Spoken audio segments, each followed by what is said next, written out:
रागिनी अपने बॉस मुकेश का हाथ पकड़कर उसे गेस्ट रूम की तरफ लेकर जाने लगी।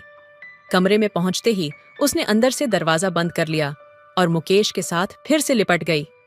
सब कुछ इतनी तेजी से हो रहा था और मुकेश को समझ नहीं आ रहा था कि वह क्या करे। वह खामोशी से खड़ा रहा। रागिनी आगे बढ़ती चली गई। रागिनी का हमला ऐसा था, उसने मुकेश को संभलने का मौका ही नहीं दिया और उसका सारा गंगाजल रागिनी के ऊपर ही बरस गया। मुकेश अपनी जल्दबाजी से शर्मिंदा था और रागिनी को सॉरी कहते हुए बाथरूम की तरफ भागा। रागिनी एक समझदार लड़की थी और आदमी की ताकत और कमजोरी दोनों अच्छे से समझती थी। वह मुकेश के पीछे पीछे बाथरूम में गई और उसका हाथ पकड़कर बाहर ले आई। मुकेश शर्मीला सा खड़ा था। रागिनी ने उसे बिस्तर पर बैठा दिया। मुकेश फिर से वह आनंद महसूस करने लगा। कुछ ही देर बाद रागिनी का पूरा मुंह जैसे किसी मक्खन से भर गया, पर उसने उसे बाहर नहीं आने दिया और पूरा निगल गई। मुकेश के लिए किसी पराई स्त्री को छूने का यह पहला अनुभव था। कुछ पाप बड़े ही आनंद देते हैं। मुकेश को अपने से 15 साल छोटी रागिनी का स्पर्श बहुत ही अच्छा लग रहा था।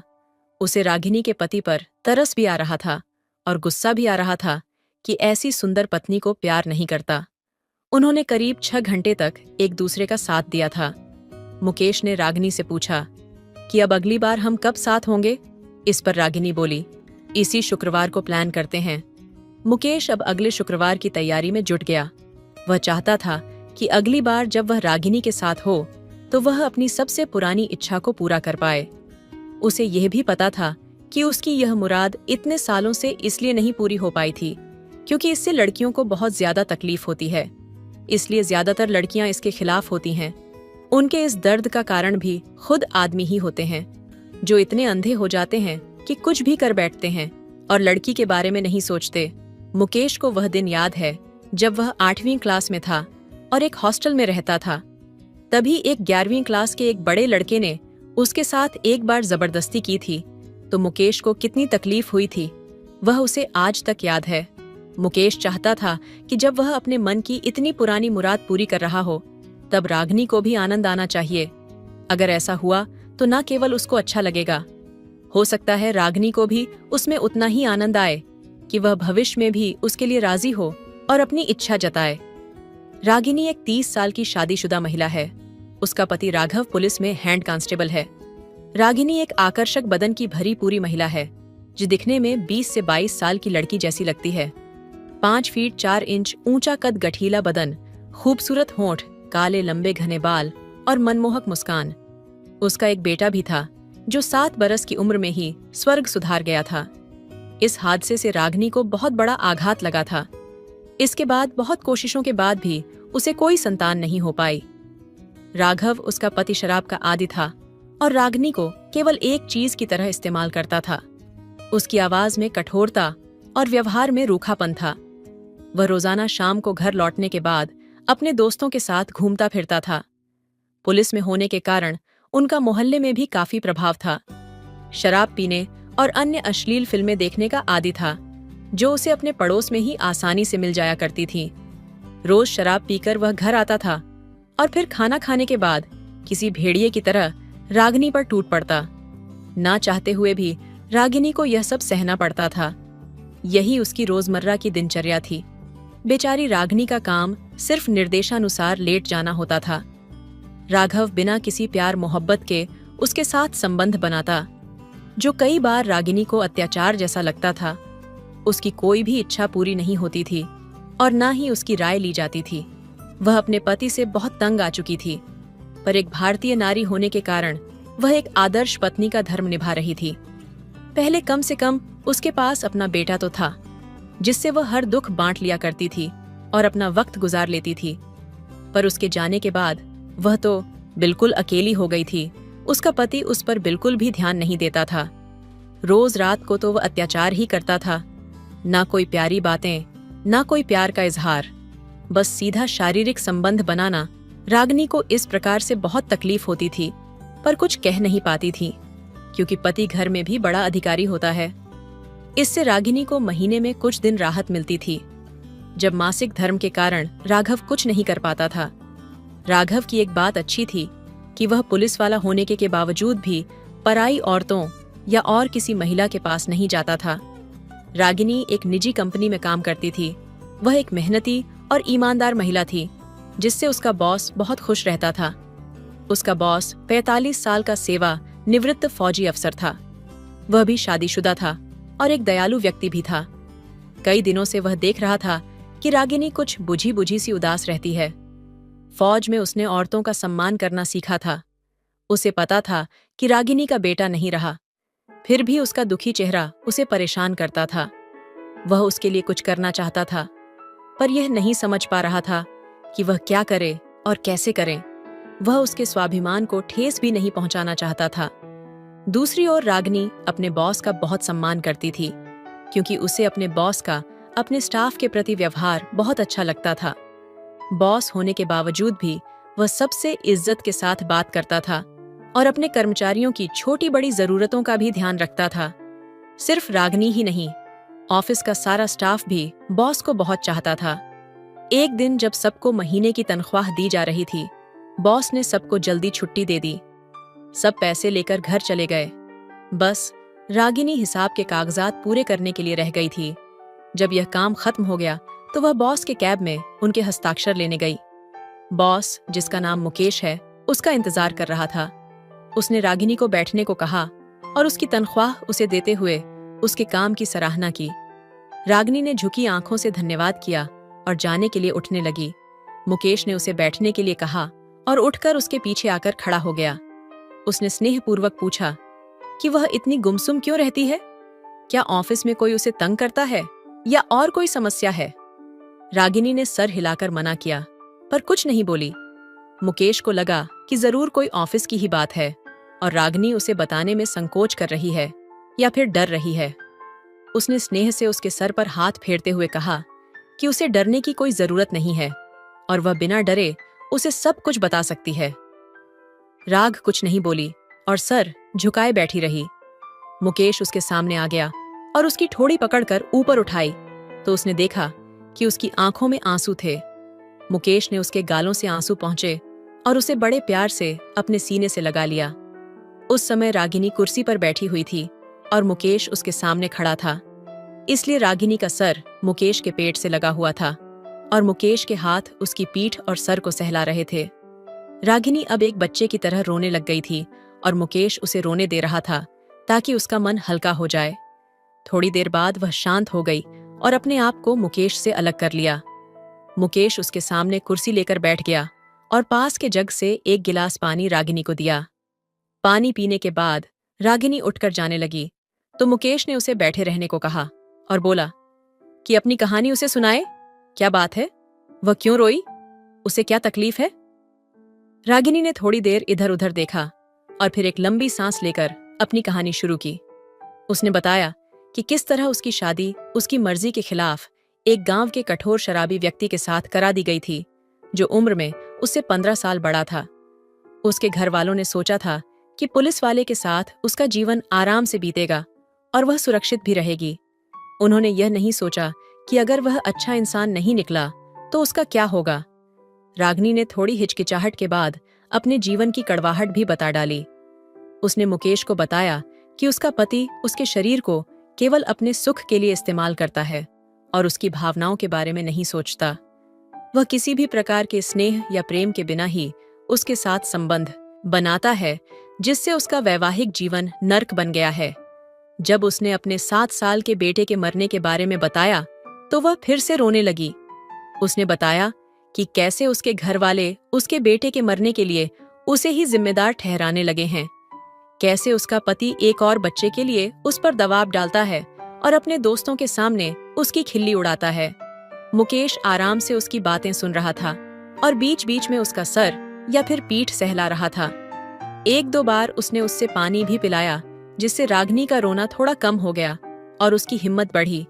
धीरे धीरे उसने सारी बातें बता दी जो एक महिला आमतौर पर किसी अजनबी पुरुष के सामने नहीं बताती। रागिनी को अब एक आजादी सी महसूस हो रही थी और उसका बरसों से भरा हुआ मन हल्का हो गया था।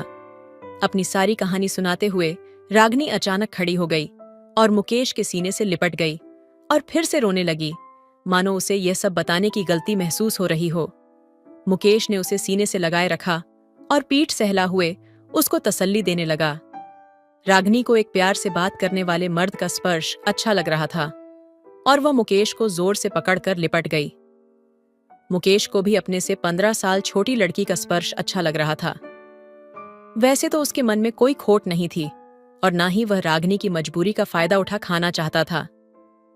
फिर भी वह चाह रहा था कि रागिनी उससे बस ऐसे ही लिपटी रहे। थोड़ी देर बाद रागिनी ने थोड़ी डील दी और बिना किसी हिचकिचाहट के अपने होंठ मुकेश के होंठों पर रख दिए। शायद यह उसके धन्यवाद करने का तरीका था कि मुकेश ने उसके साथ इतनी सहानुभूति बढ़ती थी। मुकेश थोड़ा अचंभित था। वह सोच ही रहा था कि क्या करें। जब रागिनी ने ऐसा किया तो वह सफल भी हो गई। इस तरह उसने मुकेश को अगला कदम उठाने के लिए आमंत्रित कर लिया था। मुकेश ने रागिनी की आंखों में आंखें डालकर कहा कि उसने पहले कभी किसी पराई स्त्री के साथ ऐसा नहीं किया और वह उसका नाजायज फायदा नहीं उठाना चाहता। अब तो रागिनी को मुकेश पर और भी ज्यादा प्यार आया था। वह बोली, आप थोड़े ही मेरा फायदा उठा रहे हो, मैं ही आपको अपना प्यार देना चाहती हूँ। आप एक अच्छे इंसान हो, वरना कोई और तो खुशी खुशी मेरी इज्जत लूट लेता। मुकेश ने पूछा कि वह क्या चाहती है, तो इस पर रागिनी बोली, पहले आपके गेस्ट रूम में चलते हैं, वहां पर बात करेंगे। ऑफिस का एक कमरा बतौर गेस्ट रूम इस्तेमाल होता था, जिसमें बाहर से आने वाले कंपनी के अधिकारी रहा करते थे। उधर रहने की सारी सुविधाएं उपलब्ध थीं। रागिनी मुकेश का हाथ पकड़कर उसे गेस्ट रूम की तरफ लेकर जाने लगी। कमरे में पहुंचते ही उसने अंदर से दरवाजा बंद कर लिया और मुकेश के साथ फिर से लिपट गई। सब कुछ इतनी तेजी से हो रहा था और मुकेश को समझ नहीं आ रहा था कि वह क्या करे। वह खामोशी से खड़ा रहा। रागिनी आगे बढ़ती चली गई। रागिनी का हमला ऐसा था, उसने मुकेश को संभलने का मौका ही नहीं दिया और उसका सारा गंगा जल रागिनी के ऊपर ही बरस गया। मुकेश अपनी जल्दबाजी से शर्मिंदा था और रागिनी को सॉरी कहते हुए बाथरूम की तरफ भागा। रागिनी एक समझदार लड़की थी और आदमी की ताकत और कमजोरी दोनों अच्छे से समझती थी। वो मुकेश के पीछे पीछे बाथरूम में गई और उसका हाथ पकड़कर बाहर ले आई। मुकेश शर्मीला सा खड़ा था। रागिनी ने उसे बिस्तर पर बैठा दिया। मुकेश फिर से वो आनंद महसूस करने लगा। कुछ ही देर बाद रागिनी का मुंह जैसे किसी मक्खन से भर गया, पर उसने उसे बाहर नहीं आने दिया और पूरा निगल गई। दिन के करीब 1:30 बज रहे थे। दोनों को घर जाने की जल्दी नहीं थी, क्योंकि ऑफिस शाम 5 बजे तक का था और वैसे भी उन्हें ऑफिस में लगभग रोज ही देर हो जाया करती थी। आमतौर पर वह रोज ही लगभग 7 बजे तक ही निकल पाते थे। दोनों ना जाने कब सो गए, पता ही नहीं चला। करीब 1 घंटा सोने के बाद मुकेश की आंख खुली तो उसने देखा रागिनी दोनों के टिफिन खोलकर टेबल पर खाना लगा रही थी। उसने अपने आप को तौलिए से ढक रखा था। मुकेश ने अपने ऑफिस की अलमारी से विस्की की बोतल और फिर इससे कुछ आइस क्यूब निकाली और दोनों के लिए गिलास बनाया। रागिनी ने कभी शराब नहीं पी थी, पर मुकेश के जिद करने पर उसने ले ली। पहला घूंट उसे बहुत कड़वा लगा, पर फिर वह धीरे धीरे पी गई। दोनों ने फिर घर से लाया हुआ खाना खाया। खाना खाने के बाद दोनों लेट गए। मुकेश के लिए किसी पराई स्त्री को छूने का यह पहला अनुभव था। कुछ पाप बड़े ही आनंद देते हैं। रागिनी का स्पर्श उसे अच्छा लग रहा था। रागिनी एक मलयाली लड़की थी जो नहाने के लिए किसी साबुन का इस्तेमाल नहीं करती थी। वह अपने शरीर पर पारंपरिक मुल्तानी मिट्टी लगाया करती थी, जिससे उसकी काया बहुत चिकनी और स्वस्थ थी। वह अपने बालों में रोज नारियल तेल से मालिश किया करती थी, जिससे उसके बाल काले और घने थे। इन मामलों में वह पुराने ख्यालों की थी। उसके पुराने विचारों में अपने पति की आज्ञा मानकर उसकी इच्छा पूर्ति करना भी शामिल था। यही कारण था कि इतने दिनों से वह अपने पति का अत्याचार सहे जा रही थी। मुकेश रागिनी को पाकर बहुत खुश था। उसे रागिनी के पति पर तरस भी आ रहा था और गुस्सा भी आ रहा था कि ऐसी सुंदर पत्नी को प्यार नहीं करता है। एक बार फिर से वह दौड़ चला और वही हुआ जो अनैतिक था और जो नहीं होना चाहिए था। लेकिन जो भी दोनों के बीच हो रहा था वह पूरी तरह से गलत भी नहीं था, क्योंकि रागिनी अपने पति के अत्याचारों से तंग थी और वहीं दूसरी ओर मुकेश के जीवन में भी प्यार की बहुत कमी थी। जो भी हो रहा था वह दोनों की मर्जी से हो रहा था, तो हम भी उसे होने देते हैं।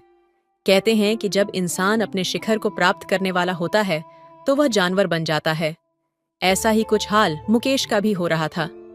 इस समय वह एक सभ्य पढ़े लिखे इंसान से अनपढ़ और अभद्र भाषा का प्रयोग करने वाला जानवर बन गया था। थोड़ी ही देर में उसके सब्र का बांध टूट गया और वह जोर से गुर्रा हुए रागिनी के ऊपर ही ढेर हो गया। मुकेश कपक रहा था और कुछ ही देर में वह शांत हो गया और एक बेजान लाश की तरह रागिनी की साइड में लेट गया। मुकेश ने ऐसा भूकंप पहले कभी नहीं देखा था। वह पूरी तरह से निढाल हो चुका था। उधर रागिनी भी परम सुख की अनुभूति कर चुकी थी। उसने भी अपने जीवन में इस तरह का भूचाल पहले कभी अनुभव नहीं किया था। दोनों एक दूसरे को प्यार भरी नजरों से देख रहे थे, मानो एक दूसरे को धन्यवाद कर रहे हों। मुकेश ने रागिनी से कहा, तुम्हें कोई दिक्कत तो नहीं हुई? मैंने तुमसे असभ्य और अभद्र भाषा का प्रयोग किया, मुझे माफ कर दो। रागिनी बोली, नहीं, ऐसी कोई बात नहीं है, मुझे कोई दिक्कत नहीं हुई। और रही बात ऐसी भाषा और अभद्र व्यवहार की, तो यह तो वो पल थे जिन पलों में भाषा जितनी अभद्र हो उतनी ही मन को सुख देने वाली होती है। फिर दोनों मुस्कुरा पड़े। घड़ी में शाम के 6 और बजने लगे थे। उन्होंने करीब 6 घंटे तक एक दूसरे का साथ दिया था। मुकेश ने रागिनी से पूछा कि अब अगली बार हम कब साथ होंगे? इस पर रागिनी बोली, इसी शुक्रवार का प्लान करते हैं। मुकेश अब अगले शुक्रवार की तैयारी में जुट गया। वह चाहता था कि अगली बार जब वह रागिनी के साथ हो तो वह अपनी सबसे पुरानी इच्छा को पूरा कर पाए। वह बहुत सालों से कुछ ऐसा करने की कोशिश कर रहा था, पर किसी कारण से बात नहीं बन रही थी। उसे ऐसा लग रहा था कि शायद रागिनी उसे खुश करने के लिए इस बात पर राजी हो जाएगी। उसे यह भी पता था कि उसकी यह मुराद इतने सालों से इसलिए पूरी नहीं हो पाई थी क्योंकि इससे लड़कियों को बहुत ज्यादा तकलीफ होती है, इसलिए ज्यादातर लड़कियां इसके खिलाफ होती हैं। उनके इस दर्द का कारण भी खुद आदमी ही होते हैं, जो इतने अंधे हो जाते हैं कि कुछ भी कर बैठते हैं और लड़की के बारे में नहीं सोचते। मुकेश को वह दिन याद है जब वह 8वीं कक्षा में था और एक हॉस्टल में रहता। तभी एक 11वीं क्लास के एक बड़े लड़के ने उसके साथ एक बार जबरदस्ती की थी, तो मुकेश को कितनी तकलीफ हुई थी वह उसे आज तक याद है। मुकेश चाहता था कि जब वह अपने मन की इतनी पुरानी मुराद पूरी कर रहा हो तब रागिनी को भी आनंद आना चाहिए। अगर ऐसा हुआ तो न केवल उसको अच्छा लगेगा, हो सकता है रागिनी को भी इसमें उतना ही आनंद आए कि वह भविष्य में भी उसके लिए राजी हो और अपनी इच्छा जताए। मुकेश यही सोच रहा था कि इस क्रिया को किस तरह रागिनी के लिए आनंददायक बनाया जाए। उधर रागिनी भी मुकेश के ख्यालों में गुम थी। उसे बार बार मुकेश के साथ बिताए हुए पल याद आ रहे थे। वह जल्दी से जल्दी फिर से उसका साथ पाना चाहती थी। मुकेश से मिले हुए उसे 10 दिन हो गए थे। उस सुनहरे दिन के बाद से वह फिर मिले नहीं थे। मुकेश को किसी काम से कानपुर जाना पड़ गया था, पर वह कल ऑफिस आने वाला था। रागिनी सोच नहीं पा रही थी कि अब ऑफिस में वह मुकेश से किस तरह बात करेगी या फिर मुकेश उससे किस तरह पेश आएगा। कहीं ऐसा तो नहीं कि आम इंसान की तरह वह इसको इग्नोर करेगा। कई मर्द जब किसी लड़की की असमत पा लेते हैं तो उनमें उनका इंटरेस्ट नहीं रहता और कुछ तो उसे नीचा भी समझने लगते हैं। रागिनी कुछ असमंजस में थी। लालसा, डर, आशंका, उत्सुकता और खुशी का एक अनोखा मिश्रण उसके मन में हिलोरे ले रहा था। रागिनी ने सुबह जल्दी उठकर खुद को अच्छी तरह से तैयार किया। उसने उपन लगाया और काफी देर तक अच्छे से स्नान किया। उसने उस दिन हल्के ग्रीन रंग की शिफॉन की साड़ी पहनी हुई थी। वह किसी अप्सरा से कम नहीं लग रही थी। बालों में चमेली का गजरा और आंखों में हल्का सा सुरमा, लाल रंग की चूड़ियां, गले में हार, कानों में बालियां और उंगली में अंगूठियां पहनकर वह ऐसी तैयार हुई थी मानो आज उसकी शादी की पहली रात हो और वह अपने पति के लिए सज सवर कर दुल्हन बनी हो। सज धज कर जब उसने खुद को शीशे में देखा तो वह शर्मा गई। उसके पति ने जब उसे देखा तो उससे पूछ बैठा, कहाँ की तैयारी है? रागिनी ने बताया कि आज दफ्तर में ग्रुप फोटो सेशन है, इसलिए सबको तैयार होकर जाना है। रोज की तरह उसका पति उसे बाइक पर ऑफिस छोड़कर अपने काम पर चला गया। रागिनी ने अपने पति से कहा कि हो सकता है कि मुझे आने में थोड़ी देर हो जाए क्योंकि ग्रुप फोटो के बाद खाने का भी कार्यक्रम है। ऑफिस 10 बजे शुरू होता है, पर रागिनी 9:30 बजे ही पहुंच जाती थी क्योंकि उसे छोड़ने के बाद उसका पति भी थाने चला जाता था। रागिनी ने खास तौर से अपने बॉस मुकेश का कमरा ठीक किया और पिछले 10 दिनों की तमाम फाइलें और रिपोर्ट सलीके से सजाकर मुकेश की मेज पर रख दी। कुछ देर में ऑफिस के बाकी लोग भी आने शुरू हो गए। सबने रागिनी की ड्रेस की खूब तारीफ की और पूछने लगे कि आज कोई खास बात है क्या। रागिनी ने कहा कि अभी उसे कुछ भी नहीं मालूम, पर हो सकता है आज का दिन उसके लिए खास बन जाए। किसी को भी रागिनी की बात का मतलब समझ नहीं आया था। वह मन ही मन मुस्कुराई। ठीक 10 बजे मुकेश दफ्तर में दाखिल हुआ। सबने उसका स्वागत किया और मुकेश ने सबसे हाथ मिलाया। जब रागिनी मुकेश के ऑफिस में उससे अकेले में मिली तो मुकेश ने ऐसे बर्ताव किया जैसे उनके बीच कुछ हुआ ही ना हो। वह नहीं चाहता था कि दफ्तर में किसी भी कर्मचारी को उनके रिश्ते पर शक हो। रागिनी को उसने ऑफिस टाइम के बाद ऑफिस में ही रुकने को कहा, जिससे उसके दिल की धड़ और भी ज्यादा बढ़ गई। किसी तरह शाम के 5 बजे ऑफिस के सभी लोग मुकेश के जाने का इंतजार करने लगे। मुकेश बिना वक्त गवाए दफ्तर से घर की ओर निकल पड़ा। उसके जाने के बाद ही बाकी के लोग भी निकल गए। रागिनी यह कहकर रुक गई कि उसे एक जरूरी काम है, उसके बाद वह ताला लगाकर चली जाएगी। उसने चौकीदार को भी छुट्टी दे दी। जब मैदान पूरा साफ हो गया तो रागिनी ने मुकेश को मोबाइल पर खबर दे दी कि ऑफिस के सभी कर्मचारी जा चुके हैं। प्लीज अब देर ना करो। करीब आधे घंटे के बाद मुकेश दोबारा ऑफिस आ गया और अंदर से दरवाजा बंद करके ऑफिस की सारी लाइट, पंखे और एसी बंद कर दिए। सिर्फ अंदर के गेस्ट रूम की एक लाइट और एसी चालू रखा और वह रागिनी का हाथ पकड़कर गेस्ट रूम में चला गया। आज मुकेश बहुत खुश था क्योंकि उसके मन की मुराद पूरी होने वाली थी। रात के करीब 1 बज रहा था। ये पहली बार था जब मैं रात के उस सन्नाटे में चाची के साथ उनके घर में अकेला घुस गया था। घर में बिजली नहीं थी तो चारों ओर घना अंधेरा छाया हुआ था। अंधेरा माहौल और चारों ओर सन्नाटा देखकर मेरा मन बेकाबू होने लगा था। मेरी उम्र भी जवानी की पहली दहलीज पर थी। जब अंधेरे में चाची का सुंदर चेहरा देखा तो और भी निखर रहा था और वह गहरी नींद में सोई हुई थी। उन्हें यूं सुकून की नींद में देखकर मेरे दिल में एक अजीब सी हलचल और बेचैनी महसूस हुई। मेरे अंदर एक अजीब सी बेचैनी उठी तो उसी पल एक ख्याल आया। वह कहते हैं ना कि जब रातें अंधेरी हो और तन्हाई ज्यादा हो तो उस पर शैतान हावी हो जाता है। उस अंधेरे में मुझ पर भी शैतान हावी हो गया और उस रात मैंने पहली बार अंधेरे में चाची की तन्हाई का फायदा उठाकर उनकी 2 घंटे तक पूरी तरह से अपनी बेचैनी को सुकून का चयन दिया। मेरी चाची उम्र में मुझसे सिर्फ 3 साल ही बड़ी थी। वह बेहद खूबसूरत और जवान थी। उनके गोरे बदन, उनकी सुंदर आंखें, उनकी मुस्कुराहट, ये सब देखकर मैं बेकाबू होने लगता था। उनकी शादी को अभी 2 महीने ही हुए थे कि उनके पति विदेश चले गए और तब से वह अपने घर में अकेली ही रह रही थी। दोस्तों, आपसे हाथ जोड़कर विनती है कि मेरे चैनल को जरूर सब्सक्राइब करें तो जल्दी से आपको कहानी सुनाते हैं। छोटे छोटे कामों में वह अक्सर परेशान हो जाती और जैसे ही मम्मी को फोन करती तो मैं मौके का फायदा उठाकर भाग जाता था, क्योंकि मुझसे हर वक्त अपनी माँ की बातें सुनना सहन नहीं होता था। इसलिए मौका मिलते ही मैं घर से निकल जाता था। आज भी जब मैं कॉलेज से लौटा तो देखा कि चाची घर आई हुई थी और उनका चेहरा काफी परेशान दिख रहा था। मैंने उनसे पूछा, क्या हुआ चाची? चाची ने उदासी से कहा कि सुबह से घर में बिजली नहीं है क्योंकि समय पर बिजली का बिल नहीं भरा गया, इसलिए बिजली कट गई। ये कहते हुए उनकी आंखों में आंसू आ गए। मैंने भी चाची को रोता हुआ देखकर गले से लगा लिया। जब चाची का दोनों मेरे सीने में सटा तो मुझे ऐसा लगा जैसे मैं बस छूते ही रहूं। फिर चाची से पूछा, बिल क्यों नहीं भरा? तो वह कहने लगी, तुम्हें तो पता है कि तुम्हारे चाचा विदेश में है, मैं यहाँ अकेली हूँ, क्या क्या संभालूं?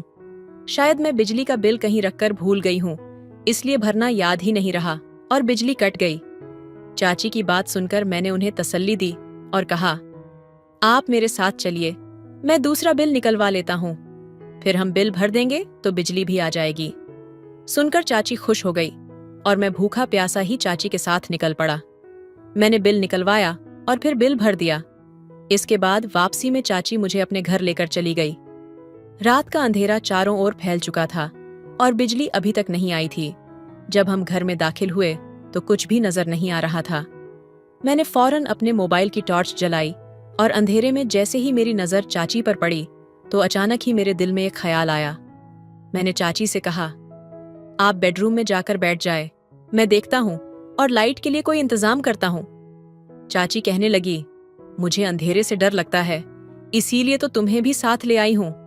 ये सुनते ही मैंने बड़े प्यार से चाची के कंधे पर हाथ रखा और कहा, आपको परेशान होने की कोई जरूरत नहीं है, आप घर में अकेली थोड़ी हैं। मैंने चाची का हाथ पकड़ा और उन्हें बिस्तर पर ले जाकर बिठा दिया और उनसे कहा, बस कुछ ही देर में मैं आता हूं, आप सुकून से बैठ जाएं। जैसे ही मैं कमरे से निकलने लगा, चाची ने डर कर मेरा उसको पकड़ लिया और मेरे गले से लग गई। मेरा दिल पूरी तरह बेकाबू होने लगा था। मैंने उन्हें समझाया, आप परेशान ना हो, मैं लाइट के लिए कोई ना कोई इंतजाम करता हूं। मेरी बात पर चाची को तसल्ली हो गई। मैं उनके कमरे से निकला और सोचने लगा कि किस तरह तन्हाई का फायदा उठाऊं ताकि किसी को शक ही ना हो और मेरा काम भी हो जाए। चाची तो मुझे अपना भांजा समझकर मुझ पर आंखें बंद करके भरोसा करती थीं, लेकिन मुझे अपने जज्बात को पूरा करने के लिए मुझे कोई और खेल खेलना था। फिर कुछ सोच समझकर मैंने चाची को दूध के गिलास में नींद की दवा मिलाकर दे दी। लाइट अभी तक नहीं आई थी, इसीलिए चाची ने दूध का गिलास पी लिया और मुझसे बातें करने लगी। चाची बहुत ही ज्यादा परेशान थी। उन्हें लगता था कि चाचू ने विदेश में दूसरी शादी कर ली है जब से वे गए थे। चाची को ही खुद से फोन नहीं करते थे और न ही वापस आने की कोई बात करते थे। चाचू के बारे में बात करते करते वह रो पड़ती थी। मैंने जल्दी से उन्हें सीने से लगा लिया और समझाने लगा कि उन्हें फिक्र करने की जरूरत नहीं है, चाचू ऐसा कुछ नहीं करेंगे। चाची मेरे सीने से लगी फूट फूट कर रो रही थी और मुझे उस वक्त का इंतजार था जब चाची गहरी नींद सो जाए ताकि मैं अपना मकसद पूरी तरह हासिल कर सकूं। मैंने कुछ ही देर बाद देखा कि चाची को वाकई बहुत गहरी नींद आ गई। वह गुलाबी रंग की साड़ी में सोती हुई किसी गुड़िया जैसी लग रही थी और उन्हें देखकर मेरा दिल वाकई बेचैन होने लगा था। मैं जल्द से जल्द अपना मकसद हासिल करना चाहता था और फिर मैंने चाची की तन्हाई का भरपूर फायदा उठाया और सारी रात चाची के घर पर ही गुजारी। वह दवाई के असर में गहरी नींद में सो रही थी और उसी मौके का फायदा उठाते हुए मैंने अपनी ख्वाहिशों को पूरा कर लिया। सुबह तक मैं पूरी तरह थक चुका था और फिर मैं भी चाची के बिस्तर पर ही सो गया था। सुबह मेरी आंख खुली तो मैंने देखा कि चाची उठ चुकी थी और गुस्से से मेरी तरफ देख रही थी। मैंने पूछा, क्या हुआ, ऐसे क्यों देख रही हो? एक एक पल के लिए मेरे दिल में यह ख्याल आया कि कहीं चाची को पता तो नहीं चल गया कि मैं रात को क्या कर बैठा हूं। चाची कहने लगी, आधा दिन गुजर गया है और तुम अभी तक सो रहे हो। उठो और अपने घर जाओ, तुम्हारी माँ परेशान हो रही है। मैंने मुंह बनाकर कहा, मम्मी का काम ही क्या है, बस फिजूल की बातों पर परेशान होती रहती है। मैं कौन सा किसी गैर के घर पर हूँ, आप तो मेरी चाची हैं। ये कहकर मैंने चाची को प्यार से पकड़ा और अपने बराबर में बिठा दिया। चाची कहने लगी, ज्यादा प्यार करने की जरूरत नहीं है। रात को तुम मेरे बिस्तर पर क्यों सोए थे? यह अच्छी बात नहीं है। घर में और भी कमरे हैं, या तुम सोफे पर सो जाते। चाची की बात सुनकर मैं कुछ नहीं कह पाया। शुक्र है उन्हें रात वाली बात का अंदाजा नहीं हो सका था। मैंने उन्हें नजरअंदाज करते हुए उठकर फ्रेश हुआ और फिर वापस घर के लिए निकल पड़ा। मम्मी गुस्से में बैठी थी और कहने लगी, तुम कल कहाँ गए थे रात को और आज लौटे हो? मैंने मम्मी को बताया कि चाची अंधेरे की वजह से डर रही थी, बस इसीलिए नहीं आया। अब सुबह के वक्त उनकी बिजली आ गई है, अब चाची परेशान नहीं होंगी। मम्मी कहने लगी, तुम्हारी चाची को छोटी छोटी बात पर परेशान होने की आदत है। उसे तो लगता है उसके पति ने दूसरी शादी कर ली है। पता नहीं कब उसकी यह वहम की आदत खत्म होगी। उसका पति वहां मेहनत मजदूरी करता है और वह चाहती है कि हर वक्त उसका पति उससे फोन पर बात करता रहे। मम्मी को छोटी चाची के रवैये से बहुत शिकायत थी और मैं मम्मी की बात पर सिर्फ सिर हिलाने का काम कर रहा था। यूं ही 2 दिन गुजर गए और मैंने दोबारा चाची के घर का चक्कर नहीं लगाया। मेरा दिल इस बात के लिए बहुत बेताब था कि किस तरह चाची के घर का चक्कर लगाऊं। फिर 2 दिन बाद जब मैं शाम को दोस्तों के पास से घर लौटा तो मैंने देखा कि मम्मी पनीर की सब्जी तैयार कर रही थीं। मैंने जानबूझकर मम्मी के सामने कह दिया, चाची को पनीर की सब्जी कितनी पसंद है। उनका घर करीब होता तो मैं फौरन दे आता। मम्मी को छोटी चाची से लाख शिकायत थी, मगर वह उनसे बहुत प्यार करती थी। ये बात सुनते ही उन्हें भी ख्याल आ गया कि चाची तो पनीर की दीवानी है। मम्मी फौरन कहने लगी, चाची का घर कौन सा, इतनी दूर है, बाइक पर जाओगे तो 5 मिनट भी नहीं लगेंगे, जाओ जाकर दे दो। मैं मौके का इंतजार कर ही रहा था। मैंने जानबूझकर मुंह बनाते हुए कहा, ठीक है, आप पैक कर दो, मैं पहुंचा देता हूं। मम्मी ने झट से डब्बा बांध दिया। मेरी तो मन खुश हो गया। मैं चाची के घर पहुंचा तो वह खाना खाने बैठ रही थी। पनीर की सब्जी देखकर वह खुश हो गई।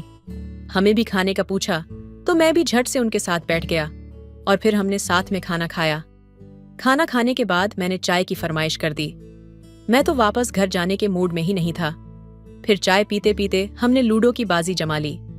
मैंने घर फोन करके मम्मी से कह दिया था कि चाची ने मुझे जबरदस्ती रोक लिया है, जबकि चाची ने ऐसी कोई बात नहीं की थी। मैंने चाची से कहा, आप इतनी कमजोर हो रही हैं, पाबंदी से दूध क्यों नहीं पीती है? चाची कहने लगी, रोज दूध पिलाने वाला कोई नहीं है। मैंने चाची से कह दिया, ठीक है, अब यह जिम्मेदारी मेरी है। फिर मैंने दूध लाकर खुद गर्म किया और उसमें नींद की दवा डालकर चाची को दे दी। चाची ने बहुत प्यार से मुझे देखा और कहने लगी, तुम जैसा भांजा सबको मिलना चाहिए।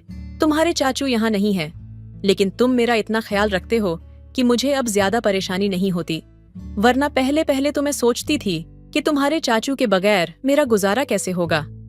चाची की बात पर मैं धीरे से मुस्कुरा दिया। चाची को क्या मालूम था कि मेरी इन मेहरबानियां के पीछे क्या मकसद छुपा है। चाची ने दूध पिया, कुछ देर तक लूडो खेलती रही और फिर अपने कमरे में जाकर गहरी नींद में सो गई। मुझे एक बार फिर मौका मिल गया था। मैंने फिर सारी रात मौके का फायदा उठाया और सुबह थक कर सोने के लिए लेटा तो मुझे चाची की पुरानी बात याद आ गई। मैंने जानबूझकर तकिया उठाकर सोफे पर रखा और चाची से दूर सोफे पर सो गया ताकि उन्हें किसी बात पर शक ना हो। अगले सुबह दिन भी मैं सुबह देर से उठा। जब मैं उठा तो चाची भी मेरे साथ ही उठ गई। कहने लगी, तुम रात को यहीं रह गए थे, तुम्हारी मम्मी परेशान होंगी। मैंने कहा, नहीं, मैंने मम्मी को फोन करके बता दिया था, उन्हें कोई परेशानी नहीं है, बल्कि वो तो आपको सुकून है कि आपको किसी का साथ मिल गया है, वरना सारा वक्त वो यही सोचकर परेशान होती रहती है कि आप अकेले घर में किस तरह गुजारा करती होंगी। दोपहर के वक्त मैं वापस अपने घर चला आया। मम्मी मुझसे कहने लगी, अपनी पढ़ाई पर भी तो ध्यान दो, चाची के नौकर बनकर रह जाओगे तो जीवन खराब हो जाएगा। मैंने मम्मी से कहा, कैसी बातें करती हैं, वह आपकी बहन है, बेचारी अकेली बहुत परेशान होती हैं। अगर हम उनके कुछ काम आ जाएंगे तो क्या बुरा होगा। मैंने तो सोच लिया है कि अब मैं हर रात खुद चाची के घर जाऊंगा ताकि पहरेदारी कर सकूं। पास पड़ोस वालों ने बताया है कि आजकल उनके इलाके में चोर बहुत घूम रहे हैं। मेरी बात सुनकर मम्मी और भी परेशान हो गईं। कहने लगी, चलो ठीक है, फिर तुम रोज रात को चले जाया करो, लेकिन सुबह वक्त पर वापस आया करो। तुम्हारे कॉलेज की छुट्टियों पर तुम्हारे पापा सख्त नाराज होते हैं। मैंने मम्मी से वादा कर लिया कि मैं सुबह वक्त पर वापस आ जाया करूंगा या फिर चाची के घर से ही कॉलेज चला जाया करूंगा। फिर तो पढ़ाई का नुकसान भी नहीं होगा। मैंने चाची के दिल में भी यह बात डाल दी थी कि उनके मोहल्ले में आजकल चोरी की वारदातें हो रही हैं। मैंने उन्हें एक दो आदमी चोरी के किस्से भी सुना दिए थे, जिन्हें सुनकर चाची भी बहुत डर गई थी। मैं हर रात दूध लेकर चाची के घर पहुंच जाता, उन्हें खुद दूध में नींद की दवा डालकर देता और फिर चाची के सोते ही मौके से फायदा उठाना शुरू कर देता। मैं इस काम से बहुत खुश था। बहुत आसानी से मैंने चाची को बेवकूफ बना दिया था। वह हर रात अब मुझे अपने घर पर खुद ही रुकने को कह दिया करती थी और अब मम्मी को भी कोई चिंता नहीं थी क्योंकि मैंने कॉलेज पाबंदी से जाना शुरू कर दिया था। मगर यह मेरे लिए मुश्किल था कि रात भर की इतनी मेहनत के बाद सुबह जल्दी उठना पड़ता, लेकिन मैं किसी न किसी तरह सब मैनेज कर ही रहा था। फिर एक दिन न जाने कैसे चाची को मुझ पर शक हो गया। रात को दूध लेकर उनके कमरे में पहुंचा तो मुझसे कहने लगी, मुझे आजकल कुछ अजीब सा लगता है। ऐसा लगता है मैं रोज रात को बहुत गहरी नींद सोती हूँ। एक बार भी मेरी आंख नहीं खुलती, जबकि पहले ऐसा नहीं हुआ करता था। और फिर आज शाम की सफाई के वक्त जब मैं कूड़ेदान में कचरा फेंकने गई तो मुझे एक ऐसी चीज मिली जिसे देखकर मैं दंग रह गई। चाची की बात पर मेरे शरीर से पसीने छूट गए थे। मैं समझ गया था कि चाची ने क्या देखा है, लेकिन फिर भी मैंने अनजान बनने का नाटक किया और चाची से पूछा, क्या हो गया है चाची? ऐसी भी क्या चीज मिल गई है जो आप परेशान हो रही हैं? मैं जानता था कि वह खुलकर मुझे कुछ भी नहीं कह सकेंगे, इसलिए मैंने उनके सामने बिल्कुल अनजान होने का ड्रामा कर दिया। पहले तो चाची ने गहरी नजरों से मुझे देखा और फिर ना में सिर हिलाया जैसे कोई खास बात ना हो। मैंने एक दफा फिर पूछा, क्या बात है चाची, क्या मिला है आपको? लेकिन वह कहने लगी, छोड़ो, तुम्हारे मतलब की बात नहीं है, अभी तुम बच्चे हो। यह कहकर चाची ने दूध का गिलास खत्म कर लिया और फिर मुझसे बातें करने लगी। मैं दिल में हंसने लगा। चाची भी मुझे बच्चा समझ रही थी, जबकि मैं तो हर रात चाची की नींद का फायदा उठाकर वह खेल खेल रहा था जिसे कोई भी वाकिफ नहीं था। थोड़ी देर बाद ही चाची दोबारा से सो गई और मैं फिर अपने काम में मसरूफ हो गया। मुझे यह सब कुछ करके बहुत ज्यादा मजा मिल रहा था। मैंने सोचा भी नहीं था कि मैं इतनी आसानी से यह सब कुछ हासिल कर सकता हूँ। चाची तो पूरी तरह मेरे जाल में फंस चुकी थी। उन्होंने कभी मुझ पर शक नहीं किया था और ना ही कभी उन्हें इस बात का एहसास हुआ था कि मैं दूध में उन्हें नींद की दवा डालकर दे रहा हूँ। लेकिन एक दिन वह कहने लगी, शाम को पड़ोसन आई थी, बड़ी अजीब सी बातें कह रही थी। मुझे तो उसकी कोई बात समझ ही नहीं आई। चाची की बात पर मैं चौंक गया और कहा, कौन सी पड़ोसन आई थी और क्या कह रही थी? चाची कहने लगी, पड़ोसन कह रही थी कि उसने रात को खिड़की से हमारे घर में कुछ अजीबोगरीब सा मंजर देखा है।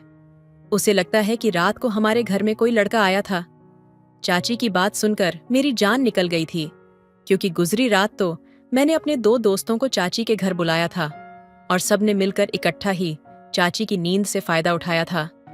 मुझे नहीं मालूम था कि चाची की कोई पड़ोसन इतनी रात को भी उनके घर पर नजर जमाकर बैठी होगी।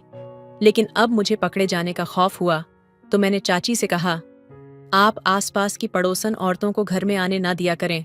सब जानती हैं कि आप अकेली रहती हैं, इसीलिए इसी तरह की बातें कर रही हैं। कल को आपके किरदार की बात शुरू कर देंगी तो आप क्या करेंगी? आप पहले ही सख्ती से सबको कह दें कि मेरे घर पर नजर ना रखा करो। मेरी बात सुनकर चाची छूक गई और कहने लगी, यह बात तो तुम ठीक कह रहे हो। अगर आज वह कह रही है कि उसने किसी को देखा था तो कल को कहेगी कि मेरा कोई आशिक आया था, फिर मैं क्या करूंगी? चाची के दिमाग में मेरी बात अच्छी तरह बैठ गई थी। मैंने फौरन से चाची के कंधे पर हाथ रखा और कहा, चाची, आप नहीं जानती, जमाना बहुत खराब है। ये पास पड़ोस के लोग तो घर को तोड़वाना चाहते हैं। अगर किसी ने आपके ससुराल वालों को जाकर कोई उल्टी सीधी बात कह दी तो आपको ही परेशानी होगी। इसलिए पड़ोसियों के साथ जरा अपना रवैया सख्त रखें। किसी को अपने घर के मामले में बोलने का हक ना दें। चाची ने मेरा शुक्रिया अदा किया और कहने लगी, तुमने मुझे सही बात बताई है। अब मैं इन पड़ोसी लोगों को अपने घर में नहीं आने दूंगी। मैं चाची की बात पर मुस्कुरा दिया। मेरी भोली भाली चाची आंखें बंद करके मेरी हर बात पर भरोसा करती थीं और इसी बात का तो मुझे हद से ज्यादा फायदा मिला था। उस दिन के बाद से चाची ने पास पड़ोस से बातचीत बिल्कुल खत्म कर दी और उनके हर मसले के हल के लिए सिर्फ मैं ही रह गया था। छोटी सी छोटी बात के लिए अब वह मुझे ही फोन करती और मैं दौड़ा चला जाता। हर रात को मैं खुद ही दूध लेकर पहुंच जाता और फिर उसमें नींद की दवा मिलाकर चाची को देता। शुरू में तो मैं अकेला ही चाची की नींद का फायदा उठाता था, लेकिन फिर आहिस्ता आहिस्ता मैंने अपने कॉलेज के दोस्तों को भी चाची के घर बुलाना शुरू कर दिया था। यूं हम दोस्त मिलकर चाची की गहरी नींद का फायदा उठाने लगे। मुझे लगता था कि मेरा सच कभी नहीं खुलेगा, लेकिन मैं गलत फहमी का शिकार हो गया। एक रात ना जाने कैसे चाची की आंख खुल गई और वह कमरे से बाहर निकल आई, जहां लाउंज में मैं और मेरे दोस्त मौजूद थे। कुछ ही देर लगी थी कि चाची को बहुत कुछ समझ में आ गया था और वह फटी फटी आंखों से मुझे देख रही थी। चाची के उठने पर मेरे दोस्त भी घबरा गए थे और वह सब फौरन वहां से निकल गए। उनके जाते ही चाची मेरे पास आई और मुझे कंधों से पकड़कर पूछने लगी, ये सब क्या हो रहा था? मैं बुरी तरह घबरा गया था। मैंने कहा, कुछ भी नहीं, चाची बस पढ़ाई करनी थी इसलिए अपने दोस्तों को बुला लिया था। चाची ने एक जोरदार तमाचा मेरे मुंह पर मारा और कहने लगी, मैंने खुद अपनी आंखों से देखा है, तुम सारे दोस्तों के साथ मिलकर नशा कर रहे थे और साथ ही मैंने उन दोनों लड़कियों को भी देखा है जो आधी रात को तुम दोस्तों पर अपनी जवानी लुटा रही थीं। मेरे दोस्तों ने रोजाना अपने साथ लड़कियों को भी लाना शुरू कर दिया था जो हम दोस्तों का दिल बहलाया करती थीं। चाची उन्हें देख चुकी थी। वह गुस्से में कह रही थी, तुम्हें शर्म नहीं आती है? इस उम्र में ये सारी हरकतें करते हो। मुझे लगता ही नहीं कि तुम हमारा ही खून हो। चाची की बात सुनकर मेरा सिर शर्म से झुक गया था। मैंने चाची से कहा, मैं तो बस दोस्तों के साथ पार्टी करना चाहता हूँ, लेकिन मम्मी इस बात की इजाजत ही नहीं देती। मम्मी आज के दौर में भी न जाने किस जमाने में जी रही है। उन्हें तो मेरे दोस्त भी पसंद नहीं करते, इसलिए मैं रोजाना रात को यहाँ आ जाता हूँ। आप दूध पीकर सो जाती हैं और मैं दोस्तों को बुला लेता हूँ। कुछ भी तो गलत नहीं है, बस हम थोड़ा सा हल्ला गुल्ला करते हैं। मेरी बात पर चाची ने मुझे एक और तमाचा मारा और कहने लगी, कुछ तो शर्म करो। तुम जिसे हल्ला गुल्ला कह रहे हो वह नशा है। तुमने सोचा भी नहीं है तुम किस गुनाह के रास्ते पर चल रहे हो। मेरी बहन काम करके तुम्हारे कॉलेज की फीस भरती है और तुम ये सब हरकतें कर रहे हो। हालांकि इस बात पर मैं बिल्कुल ही खामोश हो गया था। वह कहने लगी, अपने जिंदगी के बारे में सोचो। तुम अपनी माँ के इकलौते बेटे हो। अगर तुम मेहनत करके पास नहीं हो गए तो तुम्हारी माँ की कुर्बानियां जाया चली जाएंगी। उसने अपनी हर ख्वाहिश का गला घोंटकर तुम्हें शहर के सबसे बड़े कॉलेज में दाखिला दिलवाया। शायद मेरी मासूम बहन को मालूम नहीं था कि तुम इस काबिल ही नहीं हो। तुम इतने बड़े कॉलेज जाकर पढ़ाई करने के बजाय अय्याश दोस्तों की संगत में पड़ गए, इसीलिए आज गुनाह के इस रास्ते पर चल पड़े हो। मैं अभी तुम्हारी माँ को फोन करके बताती हूँ। चाची की बात सुनकर मेरे होश ठिकाने आ गए। मैंने चाची के आगे हाथ जोड़ दिए और कहा, मम्मी को कुछ मत बताइएगा, ये सब जानकर उनका दिल टूट जाएगा। चाची कहने लगी, ये सब कुछ तो तुम्हें करने से पहले सोचना चाहिए था। मुझे सब कुछ समझ आ गया है कि मैं दूध की वजह से गहरी नींद सोने लगी हूँ, इसलिए मैंने रात दूध नहीं पिया था। लेकिन मुझे यह अंदाजा ही नहीं था कि तुम मेरी तन्हाई का फायदा उठाकर मेरे घर में ऐसी महफिल सजाओगे और लड़कियों को बुलाकर यहाँ यह सब करोगे। तुम्हें शर्म आनी चाहिए। वह रोते हुए सोफे पर बैठ गई। मैंने उन्हें यकीन दिलाया कि मैं आइंदा ऐसा कोई गलत काम नहीं करूंगा, लेकिन वह मुझ पर ताबड़तोड़ करने को राजी नहीं थी। वह कह रही थी, तुम जब अपनी सगी चाची को रोजाना नींद की दवा देकर सुला सकते हो तो कुछ भी कर सकते हो। तुमने मेरी तन्हाई और मेरी मजबूरी का फायदा उठाया और मेरे घर को क्लब बना दिया है। मुझे यह कहते हुए भी शर्म आ रही है कि तुम मेरे भांजे हो। मैं चाची के कदमों में बैठ गया और उनसे माफी मांगी, लेकिन चाची ने रात के उसी पहर मुझे यह कहकर घर से निकाल दिया कि मैं आइंदा उनके घर में कदम भी नहीं रखूंगा। मैं आधी रात को चाची के घर से निकलकर वापस अपने घर पहुंचा। मम्मी मुझे देखकर परेशान हो गई। पहले मैंने उनसे झूठ कहा कि मेरी तबीयत खराब हो रही थी और चाची के घर मुझे नींद नहीं आ रही थी। फिर मैं सीधे अपने कमरे में चला गया। ये खौफ मुझे सता रहा था कि अगर चाची ने मम्मी पापा को सब कुछ बता दिया तो मेरा क्या होगा। पापा बहुत सख्त थे और वह कभी मुझे माफ नहीं करते, लेकिन चाची ने मुझ पर यह मेहरबानी की थी कि उन्होंने मम्मी पापा को कुछ नहीं बताया था। मगर चाची ने मुझसे कह दिया था कि मैं उन दोस्तों से कोई रिश्ता ना रखूं। फिर मैंने चाची की बात पर अमल की, लेकिन आने वाले सेमेस्टर में मैं पूरी तरह फेल हो गया। इस बात का सदमा मेरी माँ को वाकई बहुत ज्यादा पहुंचा था। पापा भी बहुत दिल बर्दाश्त थे, लेकिन मैंने दोनों से वादा किया था कि मैं अब सख्त मेहनत करूंगा। दरअसल मैं कॉलेज में अय्याश दोस्तों की फितरत में पड़ गया था। मेरे सारे दोस्त अपने घरों में पार्टी करते थे, लड़कियां बुलाते थे, नशा भी करते थे और चाहते थे कि मैं भी यही सब कुछ करूं। लेकिन मुझे सब करने के लिए मौका नहीं मिल रहा था। इसलिए जब मुझे चाची के घर में तन्हाई मिली तो मैंने अपने दोस्तों को वहां बुलाकर वहां पार्टी करनी शुरू कर दी। यही सच जब चाची के सामने खुला तो मैं शर्मसार हो गया। फिर जब मेरा रिजल्ट खराब आया तो मैंने सारे बुरे दोस्तों की संगत छोड़ दी। शुक्र है मेरे नशे की आदत इतनी पक्की नहीं हुई थी, इसीलिए मैं जल्दी नशे से छुटकारा हासिल करने में कामयाब हो गया। अब मैं अपनी पढ़ाई पर पूरा ध्यान दे रहा हूँ। मैं सब लड़कियों और लड़कों से यही गुजारिश करता हूँ कि अपने कॉलेज में या फिर यूनिवर्सिटी में हो, जब मैं अपनी जिंदगी के उस मोड़ को याद करता हूँ तो एक अजीब सा डर और पछतावा मन में आता है। वो दिन जब मैंने पहली बार बुरे दोस्तों की संगत में आकर नशे की तरफ कदम बढ़ाया था, मुझे लगा था कि यह एक पल का सुकून है, एक आसान रास्ता जिससे मैं अपनी परेशानियों से भाग सकता हूँ। लेकिन सच तो यह था कि हर बार जब मैं नशे की गिरफ्त में आता तो मेरी आत्मा और ज्यादा टूटने लगती। शुक्र है मेरे अंदर कहीं न कहीं एक हल्की सी रोशनी बाकी थी, एक उम्मीद की किरण जो मुझे संभाले हुए थी। मैंने एक दिन खुद से वादा किया कि मुझे इस दलदल से बाहर निकलना होगा। उस दिन मैंने अपने माता पिता की आंखों में देखा जो मेरी तकलीफ को समझ रहे थे, पर मेरे लिए मजबूती से खड़े थे। उनके चेहरे पर चिंता की लकीरें और आंखों में ममता का अथाह सागर देखकर मुझे एहसास हुआ कि मैं सिर्फ खुद का नहीं, बल्कि उनका भी सपना हूं। नशे को छोड़ना आसान नहीं था। हर लम्हा, हर रात जैसे एक जंग थी, एक अंदरूनी संघर्ष। मैंने उन सभी दोस्तों को छोड़ दिया जिन्होंने मुझे इस अंधेरे में धकेला था। अकेलापन मुझे सताता था, लेकिन मैंने उसे अपने खिलाफ हथियार नहीं बनने दिया। मैंने पढ़ाई में खुद को झोंक दिया, उन किताबों में जिनकी कहानियों में मुझे प्रेरणा मिलती थी। धीरे धीरे वो सुकून वापस आने लगा जिसे मैंने खो दिया था। अब मैं जब पीछे मुड़कर देखता हूं तो गर्व होता है कि मैंने हार नहीं मानी। मैंने सीखा कि जिंदगी में हमारे पास गलत रास्ते तो आते हैं, पर हर बार उनके आगे झुकना जरूरी नहीं। मेरे साथियों, मैं आप सबसे यही कहना चाहता हूं कि जिंदगी में कई मुश्किलें आएंगी, मगर उन्हें झेलने और उनसे लड़ने की ताकत हमारे अंदर ही होती है। नशा आपको पल भर की राहत तो देता है, पर उससे कहीं ज्यादा आपकी जिंदगी की खुशी और आपके अपनों का भरोसा छीन लेता है। जिंदगी को संवारने के लिए संघर्ष करना पड़ता है, लेकिन यकीन मानिए, ये संघर्ष ही आपको उस मुकाम तक ले जाएगा जहां आप असली खुशी महसूस करेंगे।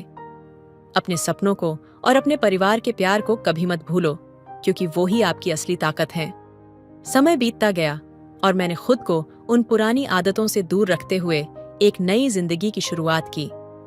हर सुबह सूरज की किरणें मेरे कमरे में दाखिल होती, मुझे एहसास दिलाती कि एक और दिन मेरे लिए मौका है, मौका खुद को बेहतर बनाने का।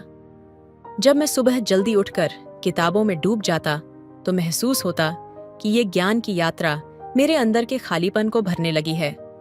कभी कभी पुराने दोस्त मुझे रास्ते में मिल जाते और उनके चेहरे पर एक अजीब सी उदासी देखता। वे मुझे देखते, लेकिन उनकी आंखों में ऐसा भाव होता जैसे वे मुझसे कहना चाहते हों कि हम भी चाहते हैं इससे निकलना, पर कैसे। मैं समझ सकता था कि वो दर्द क्या होता है जब इंसान खुद अपनी कमजोरियों का गुलाम बन जाता है। मैंने कोशिश की कि उन दोस्तों से बात करूं, उन्हें समझाऊं कि जिस राह पर मैं निकल चुका हूं वो उनके लिए भी खुली है। बस पहली बार कदम बढ़ाने की हिम्मत चाहिए। मेरे परिवार के चेहरे पर फिर से खुशी लौट आई थी। माँ की आंखों में अब वो चिंता नहीं दिखती थी, बल्कि एक नई चमक थी, गर्व और प्यार की। पिता ने एक दिन मेरे कंधे पर हाथ रखकर कहा, बेटा, तुमने सिर्फ अपनी ही नहीं, हमारी भी जिंदगी बदल दी। उस पल में जो एहसास हुआ उसे शब्दों में बयान करना मुश्किल है। मैंने अपने संघर्ष की अहमियत को समझा। वो हर आंसू, हर रात की तन्हाई, हर एक पल का दर्द, सब उस एक वाक्य में मिट गया। अब मैं अपने कॉलेज के जूनियर्स से बातें करता, उन्हें अपने अनुभव बताता और समझाता कि जिंदगी में गिरने से ज्यादा जरूरी है उठना और फिर से चलना। मैंने एक छोटा सा समूह शुरू किया जहां हम हर हफ्ते मिलते और अपनी परेशानियों पर बात करते। वहां कई चेहरे ऐसे भी थे जो पहले मुझसे नजरें चुराते थे, अब खुलकर अपने डर और संघर्षों के बारे में बताते। उन मुलाकातों में मैंने सीखा कि हर इंसान के अंदर वो हिम्मत होती है, बस कभी कभी उसे पहचानने के लिए किसी का सहारा चाहिए।